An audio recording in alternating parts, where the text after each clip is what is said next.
माझं वय 50 झालं. मी एकलकोंडा जीवन जगत आहे आणि मला आता जीवन जगताना सर्वीकडून अडचणी व समस्या येत आहे. आणि मग अशा वेळेस ही तप सेवा सुमिरन साधना, ईश हमें देते है सब कुछ, हम भी तो कुछ देना सीखे, ह्या ज्ञानाप्रमाणे आपण सामाजिक होतो आणि इतरांच्या सुखदुःखात सहभागी होतो आणि निसर्ग आपल्याला मदत करायला लागतं. तर उदाहरणादाखल मी साधं यूट्यूबच्या मार्फत पत्रकारांना विनंती आणि आवाहन केलं आणि एक मोहन खेरडे शेगावचे हे माझ्या मोबाईलमध्ये सेव्ह पण झाले.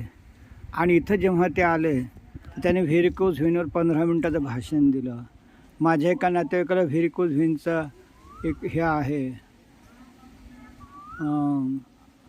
एक व्याधी, तर मला असं ते मार्गदर्शन मिळालं. म्हणजेच आता माझ्या नातेवाईकाला मी बाबा लाखो हजारो रुपये खर्च करू नको, ही साधना कारण आपलं शरीरच हे सर्वात मोठं डॉक्टरखाना आहे.